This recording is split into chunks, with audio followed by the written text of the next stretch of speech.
The sky over the Philippine Sea was an unbroken canvas of blue that morning, January 17, 1945, so clear that the horizon seemed to dissolve into nothingness. At 23,000 feet, the air was thin and cold, biting through flight suits despite the tropical sun below. Lieutenant Robert Hampton could taste the rubber of his oxygen mask with every breath, could feel the vibration of the Pratt & Whitney engine thrumming through the control stick of his F6F Hellcat. Below him, the Pacific stretched endlessly, a wrinkled sheet of sapphire concealing the war that raged across its scattered islands. He'd been airborne for nearly 2 hours, escorting a strike package toward Japanese-held airfields on Luzon, when the call crackled through his headset. "Bandits, 11 o'clock high, 3 Zeeks, diving fast." In that instant, the peaceful monotony of patrol duty evaporated. Hampton's gloved hand tightened on the stick. His wingman, Lieutenant Junior Grade Thomas Riley, pulled in closer, their 2 Hellcats tightening formation as they turned to meet the threat. What neither pilot knew, what no one could have predicted, was that the engagement about to unfold would defy every tactical principle of air combat, would stretch beyond the limits of fuel, ammunition, and human endurance, and would last an incomprehensible 45 minutes of continuous dogfighting, nearly 3/4 of an hour of spiraling, diving, climbing, and firing, a duration so extraordinary that intelligence officers would later question the combat reports, suspecting clerical error or exaggeration. But the gun camera footage wouldn't lie, the fuel consumption records wouldn't lie, and the Japanese pilot who survived would carry the memory of that impossible battle for the rest of his life. To understand why this single engagement became so brutally prolonged requires stepping back from that crystalline morning and examining what had changed in the Pacific War by early 1945. The desperate, brilliant Japanese pilots who had stunned the world at Pearl Harbor, who had swept through Southeast Asia with tactical perfection, were gone, most of them dead in the carrier battles of Midway, the Philippine Sea, and Leyte Gulf. The veterans who had trained for years before the war, who knew their nimble Zeros like extensions of their own bodies, had been systematically eliminated through attrition. In their place flew hastily trained replacements, young men with barely 200 hours in type, rushed through abbreviated training programs as Japan's aviation schools struggled with fuel shortages, instructor losses, and the relentless American advance. But what made the disparity truly catastrophic wasn't just pilot quality.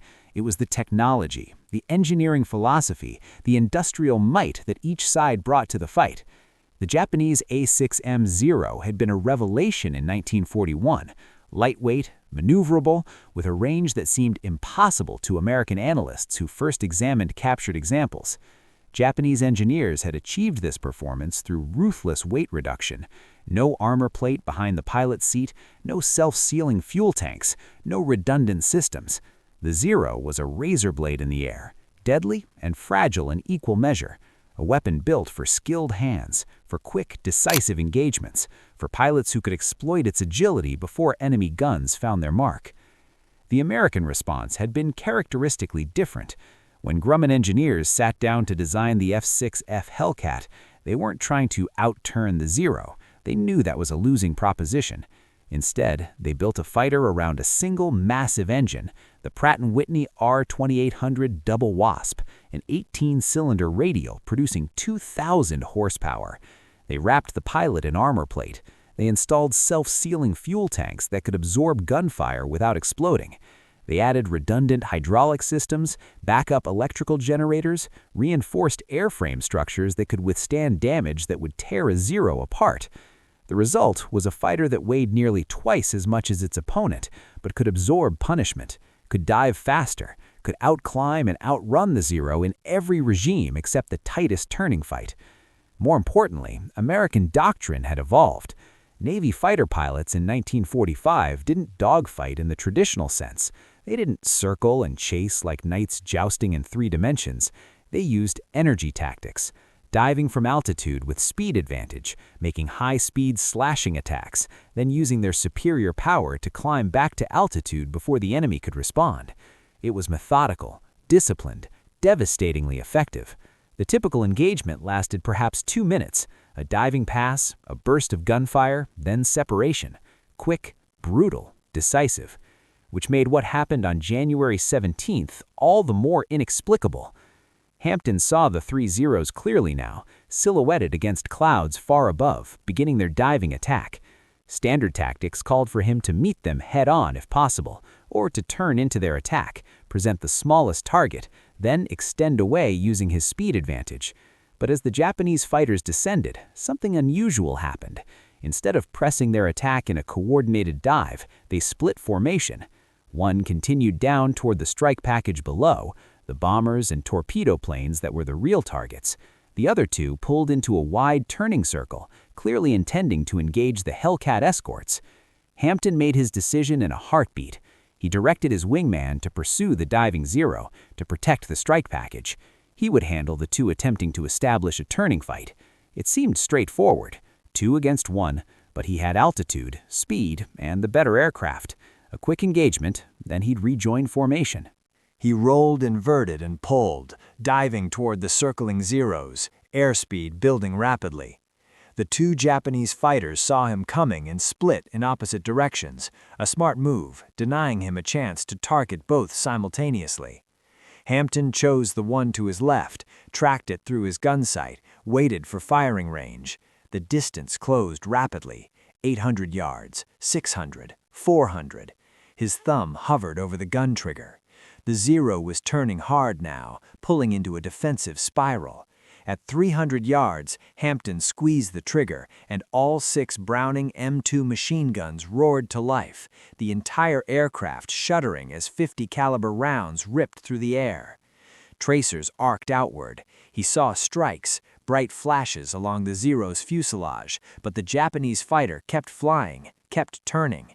Hampton followed, pulling harder on the stick, feeling the G-forces build, the edges of his vision beginning to gray.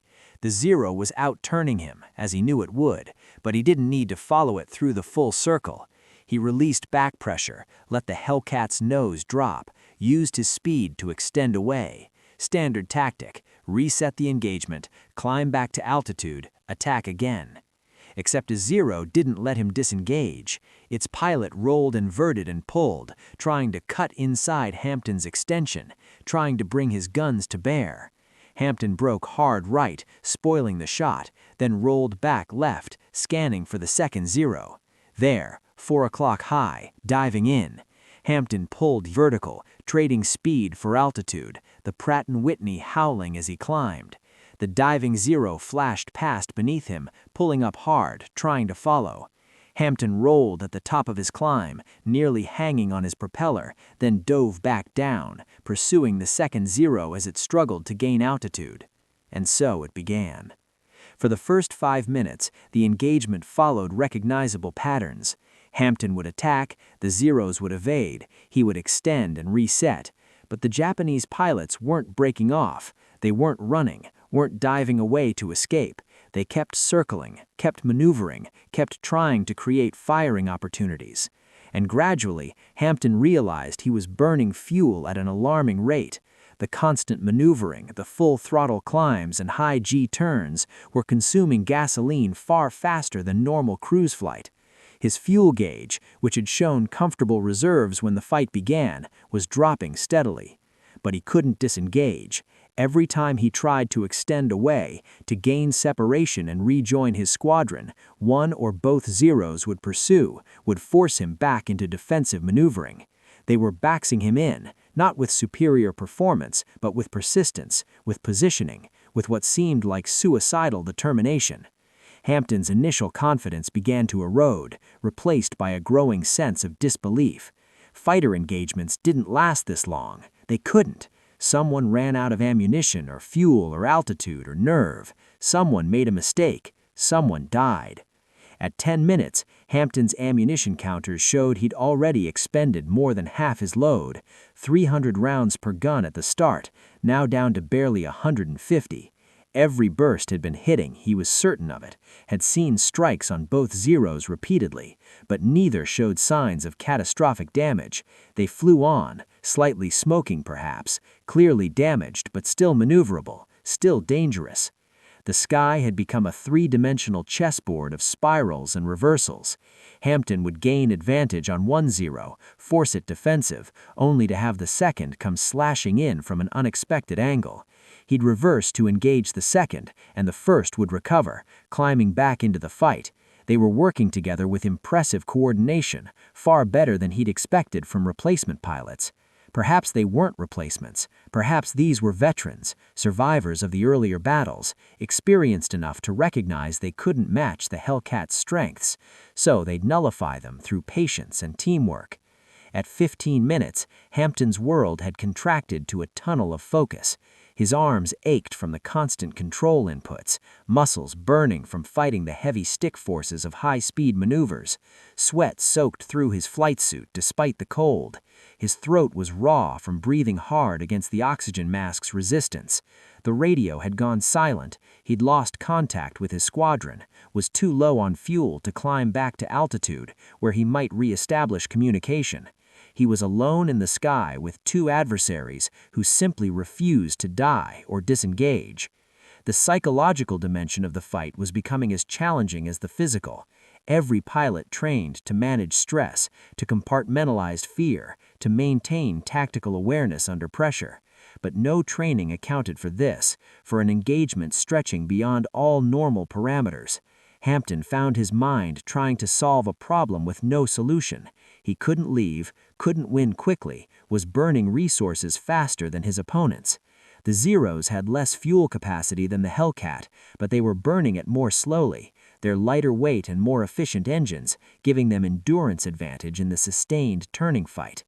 At 20 minutes, an eternity in aerial combat, Hampton made a command decision. He stopped trying to destroy the Zeros and focused entirely on survival. He would extend away whenever possible, would take only high-percentage shots, would manage his ammunition and fuel as carefully as a miser counting coins. The mission had changed from winning to not losing, from offense to endurance. But the Japanese pilots seemed to sense this shift, seemed to recognize his growing desperation. They pressed harder, took more risks, accepted more deflection shots, attempting to land killing hits.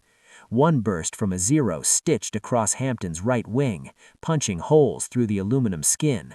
Another rattled off his armor plate, a sound like hammers on an anvil transmitted directly through the airframe. The Hellcat's ruggedness saved him repeatedly. Hits that would have destroyed a Zero or shredded a pilot merely damaged non-critical systems, chewed through redundant structures, absorbed punishment through sheer overbuilt American engineering. At 25 minutes, Hampton's ammunition was nearly exhausted. He had perhaps 50 rounds remaining per gun, barely enough for one final burst. His fuel gauge hovered just above the red line marking minimum reserves for carrier landing. The two Zeros were still with him, still circling, both trailing smoke now, both clearly damaged, but refusing to break off. The absurdity of the situation penetrated his combat focus. 3 damaged fighters, all nearly out of ammunition and fuel, spiraling around each other thousands of feet above an ocean that would kill any pilot who had to ditch. And then Hampton understood. These weren't replacement pilots. These were Kamikaze escorts. The realization crystallized suddenly, explaining everything. They'd been assigned to protect kamikaze attacks against the American fleet, had been ordered to engage and tie up American fighters regardless of cost. They weren't trying to win the dogfight, they were trying to prolong it, to keep him occupied while their comrades dove on the ships below. Their mission wasn't survival, it was delay.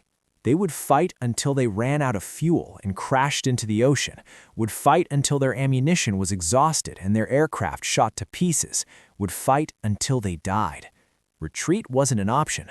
Surrender wasn't a concept. This was the calculus of total war, of a nation that had committed every resource, every ounce of willpower, every life to delaying the inevitable. Hampton felt something shift in his chest, not fear exactly, but a kind of horrified respect. He was fighting men who had already accepted death, who saw this spiraling dance not as combat, but as ritual, as duty carried beyond the point where duty became sacrifice. and he realized that the only way to survive was to embrace that same totality, to push beyond exhaustion and fear and rational calculation of odds. At 30 minutes, his left gun ran dry. The Hellcat shuddered differently now. The asymmetric recoil is only 5 guns fired. At 32 minutes, another gun exhausted its ammunition. He had perhaps 100 rounds total remaining, spread across 4 working guns, enough for one final burst if he could create the perfect shot. The Zeros were flying strangely now, their movements less aggressive, almost tentative. Fuel starvation, Hampton thought. They're running dry. One was flying with visible smoke trailing steadily from its cowling, engine clearly damaged. The other wobbled slightly in turns, suggesting structural damage to a control surface. All 3 aircraft were dying together, the engagement entering its final phase not with explosive conclusion, but with gradual entropy.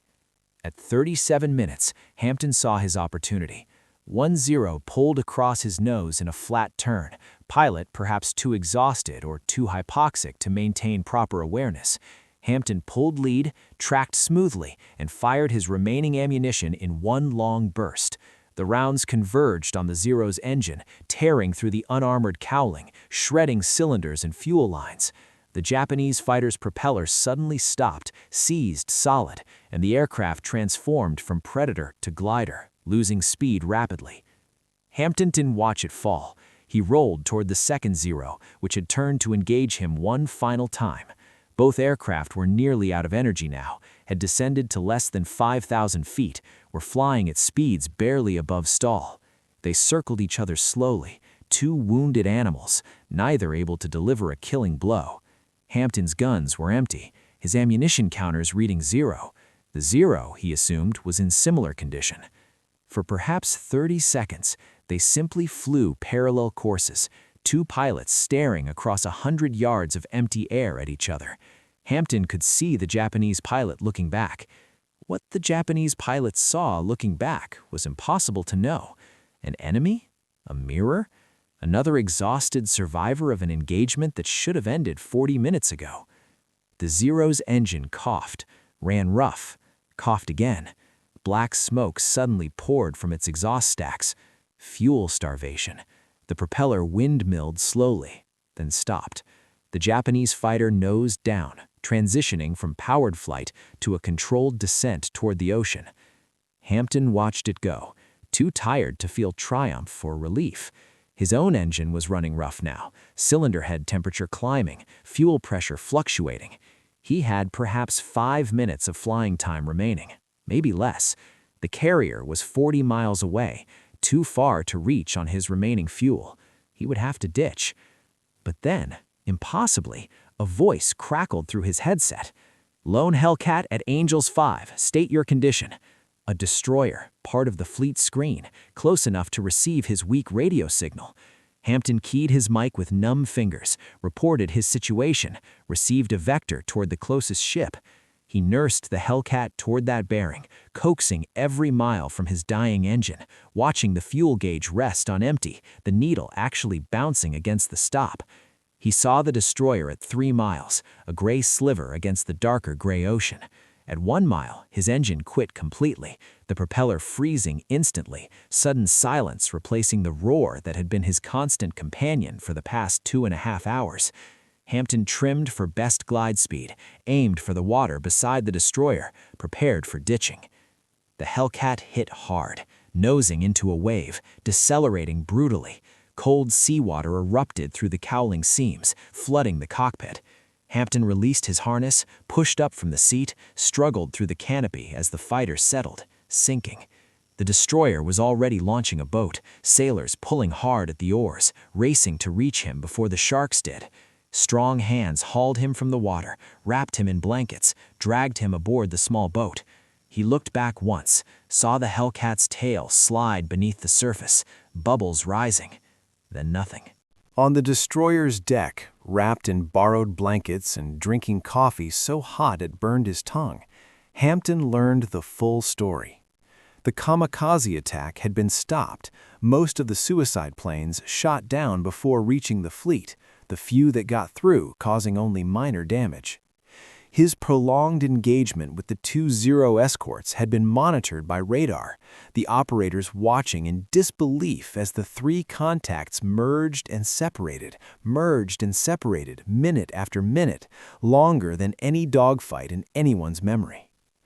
The second Zero had crashed into the ocean 15 miles north, the pilot making no attempt to escape his doomed aircraft. The first, the one Hampton had shot down earlier, had also gone into the water, also with no parachute observed. Intelligence officers would later piece together the identity of the Japanese pilots from recovered wreckage and radio intercepts. Both were veterans, part of the dwindling elite still alive in early 1945, assigned to escort duty precisely because they were good enough to tie up American fighters while the Kamikaze struck. Their orders had been explicit: engage and delay regardless of fuel state or damage. Do not return until the attack was complete. They had followed those orders to the letter, to the absolute limit of human endurance and beyond. In the years after the war, historians and tactical analysts would study the engagement, trying to extract lessons, to understand what had made this particular dogfight stretch so far beyond normal parameters. They identified multiple factors: the Japanese pilot's skill and determination, the tactical situation that prevented disengagement, the unusual discipline both sides showed in managing ammunition and fuel, the simple bad luck of matched aircraft performance in the specific conditions that day. But beneath all the analysis, beneath the tactical diagrams and fuel consumption graphs, was a deeper truth that couldn't be quantified in after-action reports. The 45-minute dogfight represented the collision of two incompatible philosophies of war, of life, of national purpose.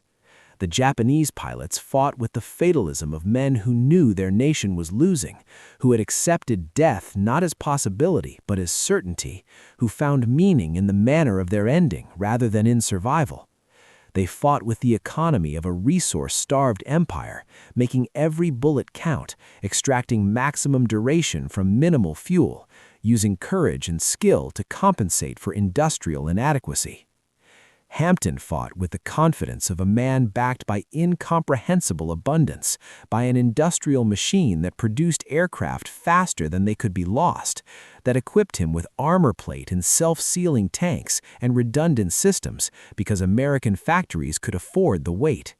He fought knowing that if he ditched, a destroyer would rescue him, that if he was wounded, hospital ships would treat him, that if his fighter was destroyed, another would roll off a production line before the wreckage settled to the ocean floor. He fought not to die gloriously, but to survive, to return, to fly again tomorrow. The Hellcat's gun cameras preserved 37 minutes of footage from the engagement, the last 8 minutes lost when the cameras exhausted their film supply.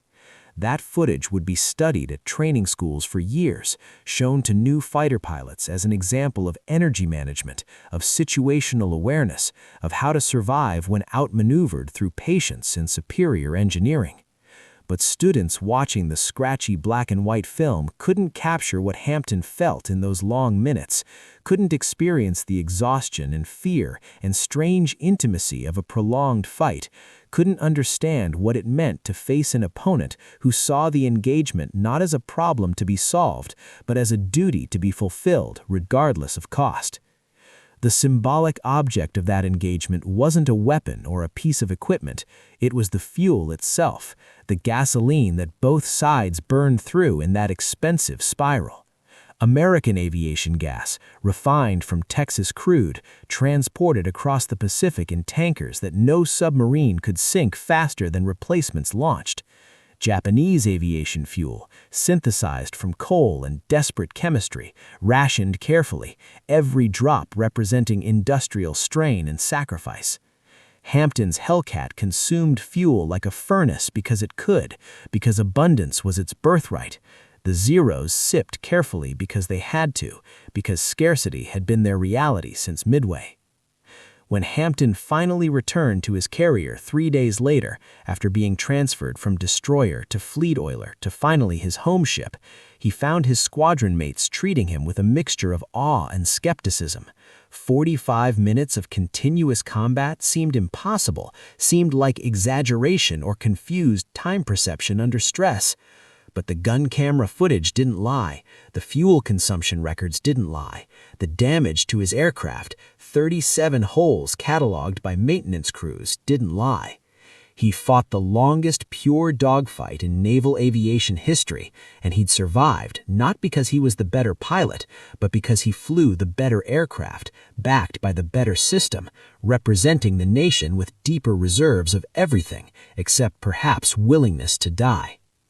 He would fly 63 more combat missions before the war ended, would shoot down 4 more Japanese aircraft, would earn a Navy Cross and later a commercial airline career. He would live to be 87, would tell the story of the 45-minute dogfight countless times to historians and journalists and grandchildren. But he never spoke of it triumphantly, never framed it as a victory in the simple sense. He spoke of it with a kind of philosophical sadness, as if that prolonged engagement over the Philippine Sea had revealed something essential about war and nations and the terrible mathematics of attrition. The wreckage of his Hellcat still lies somewhere in the Philippine Trench, thousands of feet down in darkness, probably scattered by decades of currents and corrosion. The 2 Zeros rest in similar graves, their pilots still entombed in aluminum and steel, names recorded in shrine registers back in Japan as men who died fulfilling their duty. 3 aircraft, 3 pilots, 45 minutes that seemed to encompass everything about the Pacific War, the industrial might, the tactical evolution, the cultural clash, the terrible efficiency with which modern nations learned to spend lives in pursuit of victory. What made that dogfight last so impossibly long wasn't superior skill or brilliant tactics or fortunate circumstances. It lasted because both sides had perfected different aspects of aerial combat, had developed systems and doctrines and equipment that were equally effective in their own ways, had trained pilots who would push to absolute limits in pursuit of different definitions of success. It lasted because American engineering could build a fighter tough enough to absorb punishment for 45 minutes straight, and because Japanese determination could keep pilots fighting for 45 minutes beyond any rational calculation of survival odds. And perhaps that's the deeper symbolism, not any single object or technology, but time itself. The 45 minutes represented American depth, the ability to sustain and persist and outlast through sheer material advantage. It represented Japanese intensity, the willingness to compress meaning and purpose into however many minutes remained, regardless of outcome. It represented the fundamental asymmetry of a war where one side fought with calendars and production schedules and casualty replacement rates, while the other fought with ritual and honor and a conception of time that measured duration in purity of action rather than length of survival. The engagement ended not with an explosion or a kill or a clear victor, but with gradual exhaustion, with systems failing, with pilots too tired to continue, with everyone simply running out of everything simultaneously. That too was appropriate. By January 1945, the Pacific War itself was approaching that same point. Japan running out of fuel, of pilots, of time. America running out of patience, of restraint, of reasons not to use every weapon at its disposal. The 2 Zeros spiraling down into the ocean were a microcosm of the entire Japanese war effort, fighting brilliantly and bravely until physics and fuel starvation and material reality imposed their final verdict. Hampton understood this in the years after the war, understood it with the clarity that only survival provides. The 45-minute dogfight hadn't been about skill or courage or superior tactics. It had been about systems, about the industrial, economic, and philosophical systems that each nation brought to the fight. His survival was a victory not of individual prowess, but of accumulated national advantages. The factories in Michigan building his engine, the refineries in Texas producing his fuel, the training command that had given him 400 hours of practice before his first combat mission, the rescue services that saved him from the ocean, the medical care that kept him healthy, the rotation policy that would eventually send him home. The Zero pilots had none of those advantages, but they fought with what they had: skill refined through necessity, courage amplified by cultural expectation, determination to fulfill duty even when duty became suicide. For 45 minutes, those intangible qualities were enough to counter American material advantage, enough to turn a routine engagement into an epic stalemate. But only for 45 minutes. Eventually, inevitably, fuel gauges reached empty and ammunition counters reached zero, and the accumulated weight of industrial disparity imposed its verdict. And so the longest dogfight in history ended the same way the war would end 6 months later, not with surrender or decisive battle, but with gradual exhaustion, with one side finally unable to continue, with the mathematics of attrition completing their inexorable calculation. 3 aircraft spiraling above the Philippine Sea, their pilots drained and their fuel tanks empty, became a monument to everything the Pacific War had been. Brutal, prolonged, technologically sophisticated, culturally alien, and ultimately decided by industrial capacity rather than warrior spirit. The sky over the Philippine Sea that morning had been an unbroken canvas of blue, so clear the horizon dissolved into nothingness. By the time Hampton ditched beside the destroyer, the sky was unchanged, still blue, still clear, still infinite. But everything else had changed. 3 more pilots had been tested to absolute limits. 3 more aircraft had been destroyed. 3 more data points had been added to the massive statistical calculation that would determine the war's outcome. And 1 pilot had learned that survival sometimes depends not on being the best warrior, but on being the warrior whose nation can afford to build toughness into its machines, who can fight for 45 minutes straight and still have a destroyer waiting to fish him from the ocean when it's over. That is what abundance looks like in wartime. That is what industrial might produces. Not just more aircraft or better weapons, but systems robust enough to support 45-minute engagements and still bring pilots home. The longest dogfight in history was won not in the sky over the Philippines, but in the factories of Detroit, the oil fields of Texas, the training schools of Florida, the planning offices of Washington. It was won before the first shot was fired, won by systems and infrastructure and national capacity that no amount of individual courage could overcome.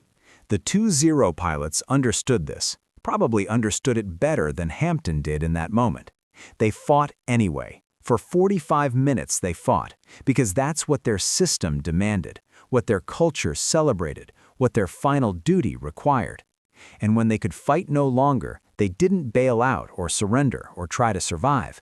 They rode their doomed aircraft into the ocean with the same discipline they'd shown throughout the engagement, following orders to the absolute end, embodying a philosophy of war that measured success in purity of effort rather than survival or victory. Both philosophies met their fullest expression that morning: American pragmatism and Japanese fatalism, abundance versus scarcity, survival versus sacrifice, industrial might versus warrior spirit.